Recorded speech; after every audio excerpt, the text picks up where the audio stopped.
आने पर किसी का ऐलान नहीं होता। जब मुसलमान जाता है तो जाने पर ऐलान हुआ करते हैं। सवाल ये है, आता है ऐलान क्यों नहीं होता? जाता है तो ऐलान क्यों होता है? आता है तो नंगे जिस्म के साथ आता है, जाता है तो नंगे जिस्म के साथ जाता नहीं है। आता है तो नापाक होके आता है, जाता है तो नापाक होके जाता नहीं है, नहला के भेजा जाता है। ये शान क्यों मिलती है? आने पर बरहना, जाने पर बरहना नहीं है। आने पर पलीद हो के आया, इतना पलीद था कि माँ को भी 40 दिन तक पलीद करके रखा। इतना नापाक था कि माँ भी 40 दिन तक नमाज नहीं पढ़ सकती। तो जाने पर इसको गुस्ल क्यों दिया जा रहा है? जाने पर इसको नहलाते क्यों हैं? उसूल होना ये चाहिए था, न आने पर नहलाना होता। आने पर भी नापाक है, आने पर बरहना, जाने पर भी बरहना होता।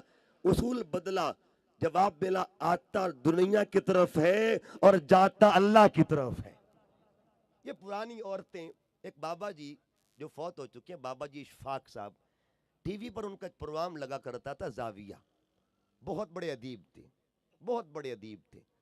उन्होंने एक बात की, उन्होंने कहा जी, उन्होंने एक बात की, और बाबा जी का किसी कोई मसलक की बात नहीं करते थे, लेकिन बातें कुछ खरी कर दिया करते थे। बाबा जी ने कहा कि आज के मौलवी से पुरानी माइयाँ बेहतर हैं। बाबा जी इशफाक का करते थे, आज की मौलवी से पुराने दौर की माइयाँ बेहतर है। तो लोगों ने पूछा कि वो कैसे?